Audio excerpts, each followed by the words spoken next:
memujimu, menyembahmu. Biarlah itu menjadi gaya hidup setiap kami, sebab Engkau Allah Bapa kami, Tuhan yang maha baik, Raja di atas segala raja, Tuhan di atas segala Tuhan, Yesus Kristus namanya. Mari kita berdoa bersama-sama. Ulangi seperti apa yang saya ucapkan. Bapa kami yang ada di dalam surga,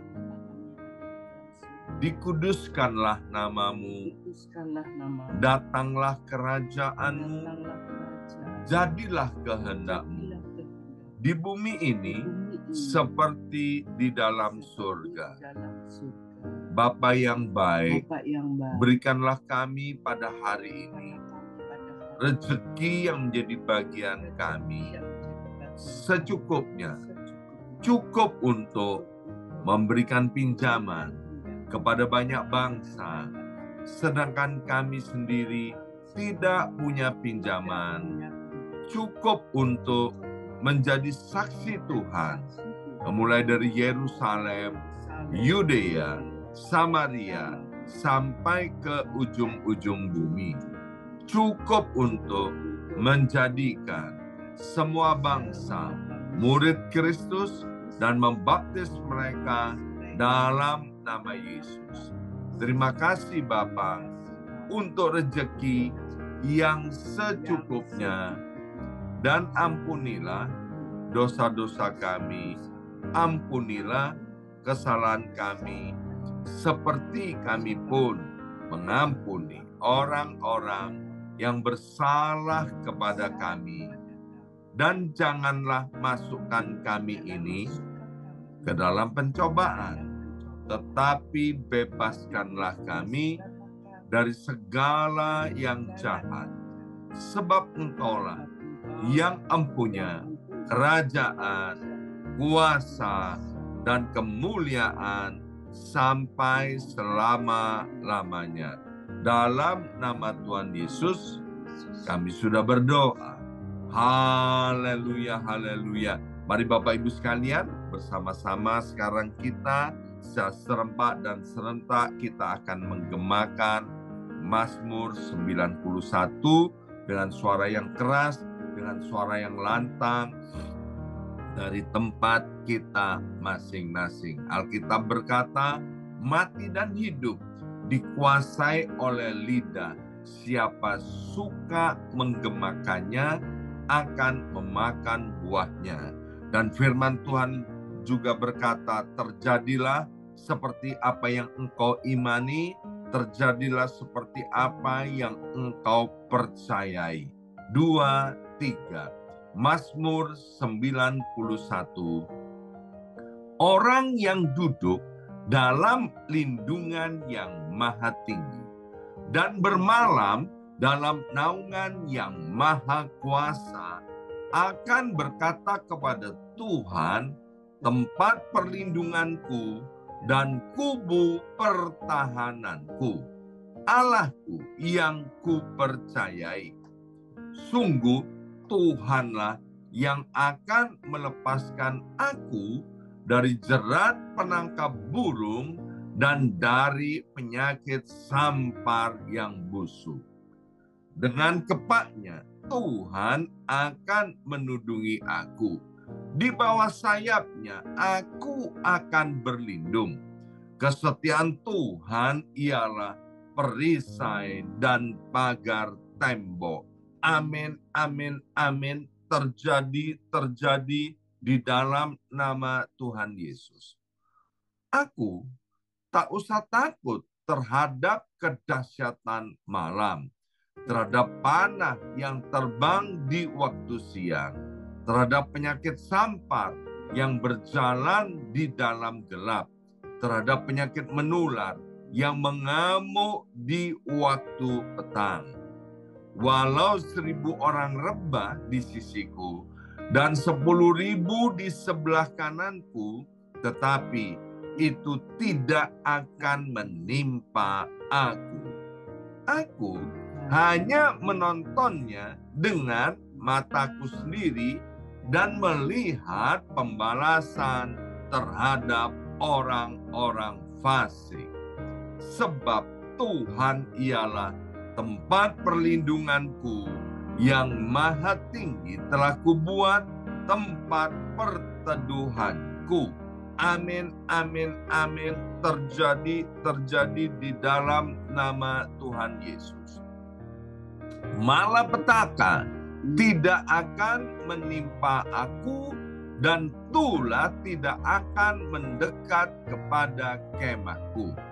Sebab malaikat-malaikat Tuhan akan diperintahkan oleh Tuhan kepadaku untuk menjaga aku di segala jalanku. Para malaikat Tuhan akan menatang aku di atas tangannya, supaya kakiku jangan terantuk kepada batu. Singa dan ular tedung akan aku langkai. Aku akan menginjak anak singa dan ular naga. Amin, amin, amin. Terjadi di dalam nama Tuhan Yesus. Sungguh hatiku melekat kepada Tuhan, maka Tuhan akan meluputkan aku. Tuhan akan membentengi aku, sebab aku mengenal nama Tuhan. Bila aku berseru kepada Tuhan, Tuhan akan menjawab. Tuhan akan menyertai aku dalam kesesakan. Tuhan akan meluputkan aku dan memuliakan aku. Dengan panjang umur akan Tuhan kenyangkan aku, dan akan Tuhan perlihatkan kepadaku keselamatan daripadanya. Amin, amin, amin. Terjadi di dalam nama Tuhan Yesus. Terima kasih Aba ya Bapa untuk waktu yang indah dan berharga ini. Kami masih diberi kesempatan boleh bersama-sama berdoa, menyembah Tuhan, dan mendengarkan firman Tuhan. Sekarang, ya Aba ya Bapa, biarlah Allah Roh Kudus membuat mata hati dan mata rohani kami boleh menjadi terang, sehingga firman Tuhan yang sebentar kami akan dengarkan itu menjadi pelita buat kaki kami dan terang buat jalan hidup kami. Dalam nama Yesus, yang siap mendengarkan firman Tuhan, angkat jempolnya ke depan dan katakan amin 3 kali. Amin, amin, amin. Salam revival, salam kebangkitan. Semangat pagi. Semuanya semangat pagi. Apa kabarnya? Bapak Ibu sekalian, ya luar biasa, hari ini adalah hari terakhir di bulan November ya, karena sudah tanggal 30 dan besok kita akan masuk hari yang pertama di bulan terakhir 2023 ya. Saya percaya kita bisa sampai pada hari-hari terakhir pada bulan November 2023 ini karena kebaikan dan kemurahan Tuhan. Mari kita akan lanjutkan renungan kita yang kita ambil kemarin tentang hak istimewa sebagai anak-anak Allah. Mari kita buka Alkitab kita kembali dari Maleakhi pasal 3 ayat yang ke-17. Maleakhi pasal 3 ayat yang ke-17. Mereka akan menjadi milik kesayanganku sendiri. Firman Tuhan semesta alam, pada hari yang kusiapkan, aku akan mengasihani mereka sama seperti seseorang menyayangi anaknya yang melayani dia. Perhatikan kata bahwa mereka akan menjadi milik kesayanganku sendiri. Bapak Ibu sekalian, di dalam perjalanan hidup saya sebagai orang Kristen, sebagai orang percaya, saya berjumpa dengan keluarga-keluarga yang, maaf Bapak Ibu sekalian, ya ternyata dalam satu keluarga ada yang punya satu mama, tapi mamanya kawinnya sampai 5-6 kali, ya kan?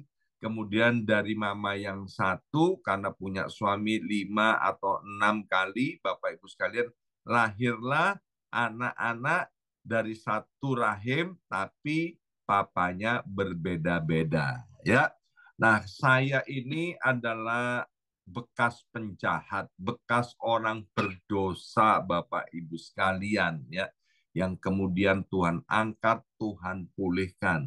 Sehingga bagi saya mudah sekali untuk menerima orang-orang yang dilahirkan dari keluarga-keluarga yang kacau. Karena saya dulu juga berasal dari keluarga yang tidak mengenal Tuhan. Saya berasal dari keluarga yang ateis, yang menyembah berhala. Saya tinggal di sebuah desa, dan kebiasaan di desa itu adalah menyembah berhala, pergi ke dukun-dukun. Nah, waktu saya kemudian menjadi orang yang percaya, di situ persoalan timbul, Bapak Ibu sekalian, karena saya punya ayah, punya bapak yang bahasa Jawanya bilang bahwa bapak yang sontoloyo, ya kan? Bapak yang tidak memberi contoh, bapak yang tidak memberi keteladanan yang baik sebagai seorang ayah atau sebagai seorang bapak. Maka itu ketika saya menjadi orang Kristen, saya sulit sekali untuk mengerti bahwa saya ini begitu berharga, saya itu begitu dicintai, saya itu begitu disayangi oleh Tuhan Allah Bapa di sorga.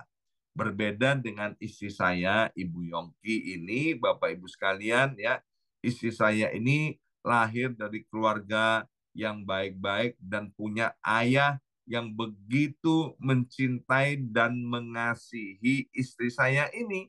Sehingga ketika menjadi orang percaya dan kami memanggil Tuhan Allah kami adalah Bapa, maka buat istri saya itu bukanlah suatu persoalan. Itu adalah hal yang mudah untuk menangkap dan mengerti bahwa Allahnya adalah Bapa yang maha baik, berbeda dengan saya. Maka itu diperlukan waktu yang cukup buat saya untuk mengerti bahwa Allah itu adalah Bapa yang mengasihi. Salah satunya saya dibimbing, dituntun Bapak Ibu sekalian oleh para senior dan mentor saya untuk mengampuni masa lalu saya. Padahal pada waktu saya menjadi orang percaya, papa saya sudah meninggal dunia. Saya pikir sudah nggak ada hubungan lagi masa lalu saya dengan masa ketika saya menjadi orang percaya. Tapi Bapak Ibu sekalian, ketika saya diminta oleh senior saya untuk mengampuni papa saya, ya saya cerita semua tentang masa lalu saya. Pada mulanya saya tidak percaya, Bapak Ibu sekalian, apa yang akan saya lakukan untuk melepaskan pengampunan kepada papa saya yang sudah meninggal dunia itu akan ada manfaatnya. Dalam hati paling kecil saya ketawa, ya. Tapi luar biasa Bapak Ibu sekalian, ketika saya melakukannya berulang-ulang, saya melepaskan pengampunan untuk masa lalu yang kelam, untuk apa yang dilakukan oleh papa saya sebagai orang yang tidak percaya, apa yang diperbuat oleh papa saya kepada mama saya, ya. Ternyata di situ saya kemudian mengalami lawatan Tuhan, mengalami kemenangan daripada Tuhan. Dan sejak itu Bapak Ibu sekalian, saya bisa percaya sungguh-sungguh bahwa saya ini dicintai dan disayangi oleh Tuhan. Tuhan datang ke dunia ini bukan cari orang yang baik, Bapak Ibu sekalian. Alkitab berkata, Tuhan datang ke dunia ini cari orang berdosa. Untuk apa? untuk orang-orang berdosa itu agar dosanya diampuni, dosanya dibuang, dan kemudian orang-orang itu disayangi dan dicintai oleh Tuhan. Maka itu Bapak Ibu sekalian, bukti yang pertama, buah pertama daripada orang yang dilawat oleh Tuhan, seperti kata kitab Maliaki pasal 3 ayat 17, dia akan suka dekat, suka untuk melayani Tuhan Allah Bapa yang ada di sorga. Jadi kalau ada orang mengaku dirinya Kristen, tapi dia tidak suka melayani Tuhan atau melayani Tuhan dengan terpaksa, maka saya mau katakan pada hari ini, ayo ampuni masa lalumu. Ampuni bapakmu, ya. Mungkin kau hari ini tidak tahu bapakmu ada di mana. Mungkin hari ini engkau kecewa karena engkau tidak pernah melihat rupa bapakmu, karena waktu kamu lahir, ya, bapakmu sudah pergi dengan wanita yang lain atau melakukan perbuatan-perbuatan yang kamu tidak tahu dan tidak mengerti. Please, saya minta hari ini lepaskan pengampunan, lepaskan berulang-ulang sampai engkau merasakan kelegaan. Dan saya percaya kita kemudian akan bisa mengalami dan mempercayai Maleakhi pasal 3 ayat 17 bahwa kita ini adalah milik kesayangan Tuhan Allah Bapa yang ada di sorga. Amin. Kalau kita mengalami hal ini, Bapak Ibu sekalian, kepala kita nggak akan pernah tertunduk lagi. Kepala kita akan tegak, kita nggak akan malu lagi. Akan masa lalu kita yang kelam, akan keadaan kita yang tidak baik di waktu-waktu yang lalu. Ingat, kita tidak bisa merubah masa lalu kita. Itu semua adalah bagian daripada sejarah. Itu adalah salah satu episode daripada kehidupan kita. Yang penting, dan mulai hari ini, kita akan periksa hati kita masing-masing.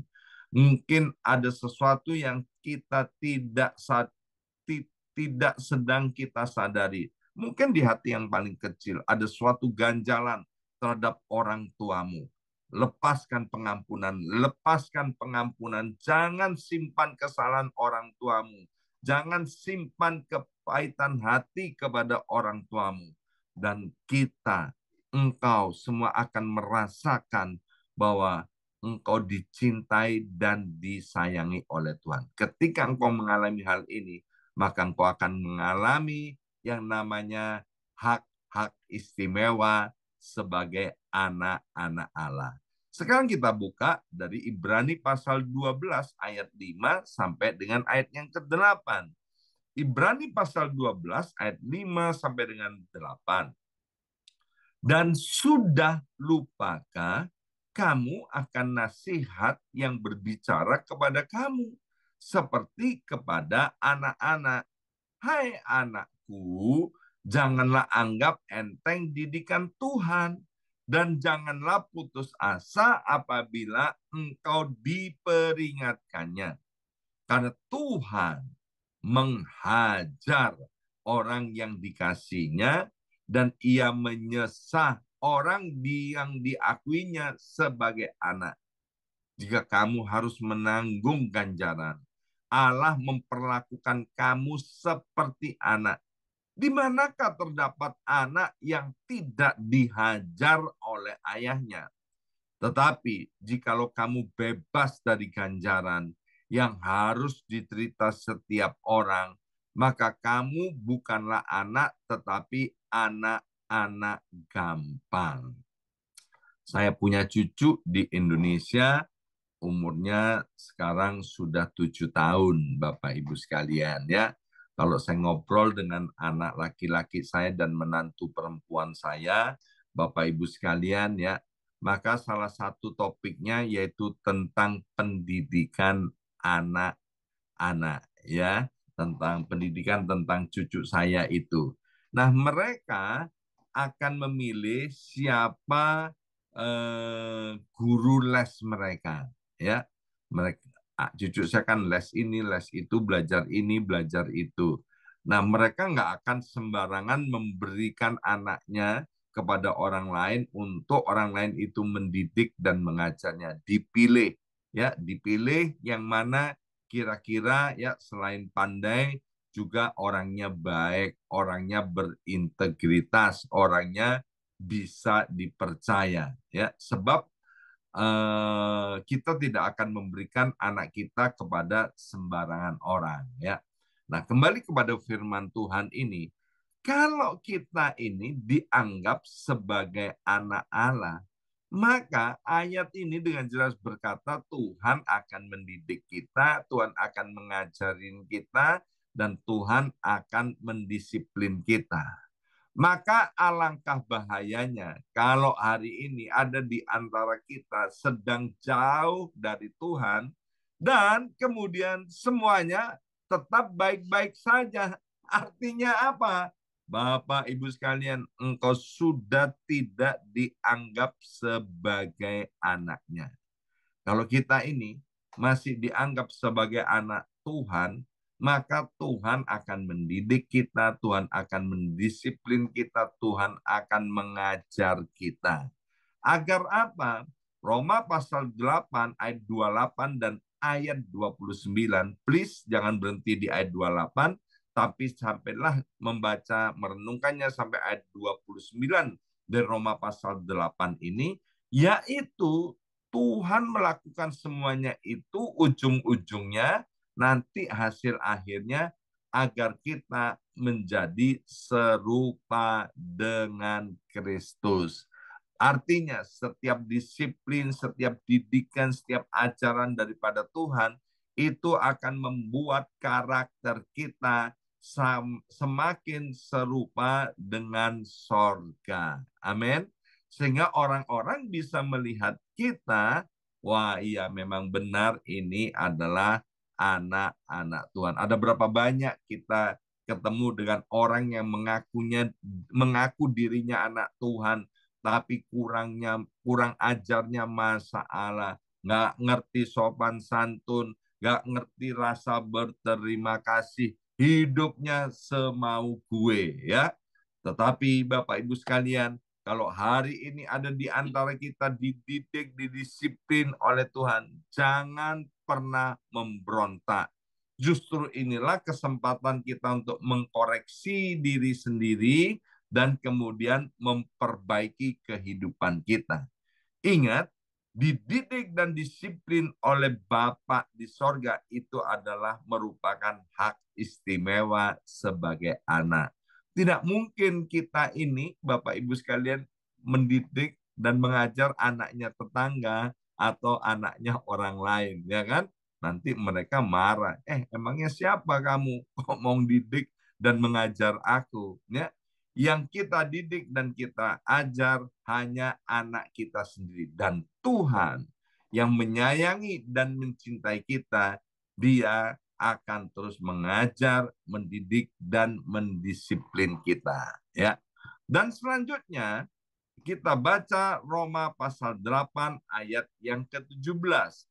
Roma pasal 8 ayat yang ke-17.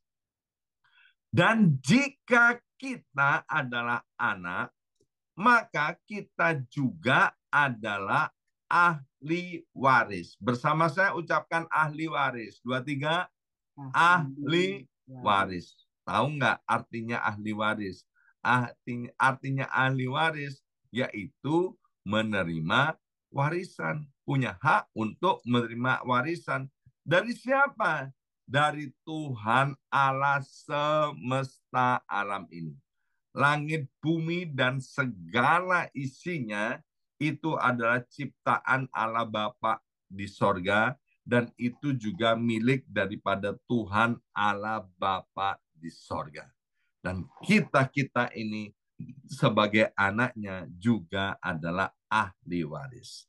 Maksudnya, kata Roma pasal 8 ayat 17, orang-orang yang berhak menerima janji-janji Allah. Bersama saya ucapkan janji-janji Allah. 2, 3, janji-janji Allah. yang akan menerimanya bersama-sama dengan Kristus, yaitu jika kita menderita bersama-sama dengan Dia, supaya kita juga dipermuliakan bersama-sama dengan Dia. Nah, Bapak Ibu sekalian, kalau kita mempelajari firman Tuhan, kita membaca mulai dari kitab Perjanjian Lama sampai dengan Perjanjian Baru, maka selain perintah-perintah Tuhan, juga ada janji-janji Tuhan, ya. Dan untuk janji-janji Tuhan ini dikatakan kita berhak untuk menerimanya. Kita berhak untuk mengalaminya karena kita adalah anaknya dan kita adalah ahli waris daripada kerajaan sorga. Ya, saya akan bacakan beberapa janji Tuhan yang saya imani, yang saya percayai, dan kemudian yang saya alami. Mungkin Bapak Ibu sekalian punya pengalaman yang berbeda. Mari kita buka dari Ulangan pasal 31 ayat yang ke-8. Sebab Tuhan, ya Ulangan 31 ayat yang ke-8, sebab Tuhan Dia sendiri akan berjalan di depanmu. Dia sendiri akan menyertai engkau. Dia tidak akan membiarkan engkau dan tidak akan meninggalkan engkau. Janganlah takut dan janganlah patah hati.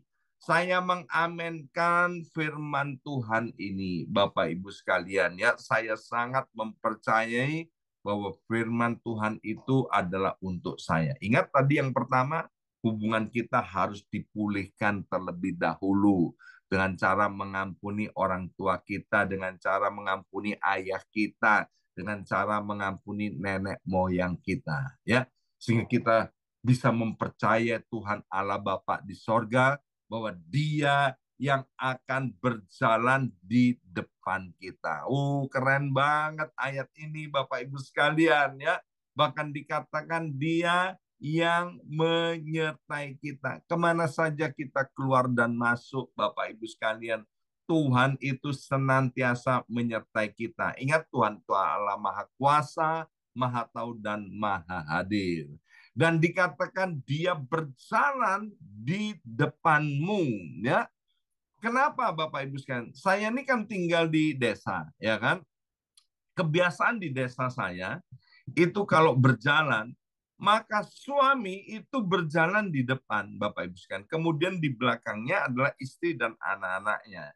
Dan di kampung saya, suami itu kemana-mana membawa celurit, Bapak Ibu sekalian, ya, senjata itu yang modelnya melengkung itu, ya kan? Dia jalan di situ dan celuritnya kelihatan, ya. Artinya dia mau tunjuk kepada orang-orang lain, jangan ganggu istri dan anak-anakku, ya kan? Kalau enggak, kamu ini akan berhadapan denganku.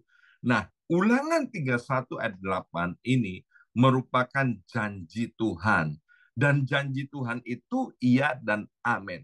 Hari ini saya nggak ngerti apa yang kita namakan krisis atau inflasi atau persoalan yang sedang kita hadapi, entah itu persoalan ekonomi, persoalan sakit penyakit, persoalan keluarga dan rumah tangga, persoalan surat-surat imigrasi. Percayalah Bapak Ibu sekalian bahwa Tuhan itu berjalan di depan kita, Tuhan itu yang menyertai kita, Tuhan itu yang tidak pernah meninggalkan kita.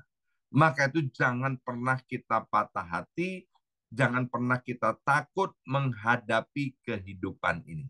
Sebab kita akan menghadapinya bersama-sama dengan Tuhan. Yesaya 41 ayat 10, janganlah takut, sebab aku menyertai engkau. Janganlah bimbang, sebab aku ini Allahmu. Aku akan meneguhkan, bahkan akan menolong engkau.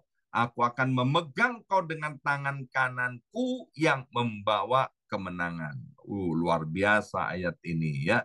Tuhan bilang jangan pernah kita takut karena Tuhan itu senantiasa menolong kita. Bahkan dikatakan Tuhan itu yang akan membawa kita kepada kemenangan. Amin. sebesar apapun masalah dan persoalan kita, Tuhan kita jauh lebih besar dari semua persoalan kita. Ujung-ujungnya kita tahu, sebagai anak Allah, kita akan mengalami kemenangan. Dan satu janji lagi yang luar biasa, yaitu Yeremia 29 ayat 11. Sebab aku ini mengetahui rancangan-rancangan apa yang ada padaku mengenai kamu.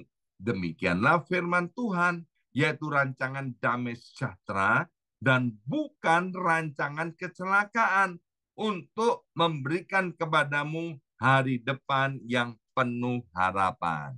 Jadi di dalam Yesus Tuhan, Bapak Ibu sekalian, kita punya hak istimewa untuk mengalami masa depan yang cerah, masa depan yang penuh dengan pengharapan. Hari ini, biarlah setiap kita akan meninggalkan hari terakhir di bulan November ini dengan hak istimewa sebagai anak-anak Allah. Amin. Kita akan mengalami kemenangan. Kita akan mengalami janji-janji Allah. Karena kita ini adalah anak-anaknya yang dicintai dan disayangi oleh Tuhan. Mungkin Bapak Ibu sekalian memegang beberapa ayat yang lain. Ayat-ayat dari Alkitab Perjanjian Baru atau Perjanjian Lama yang lainnya, Bapak Ibu sekalian. Pegang janji itu. Dan janji Tuhan itu adalah untuk kita semua. Amin. Mari kita berdoa. Materaikan setiap benih kebenaran firman Tuhan. Ya Abba, ya Bapa, biarlah Roh Kudus menolong kami untuk kami mempercayai bahwa kami ini adalah kesayangan-Mu sendiri, Tuhan.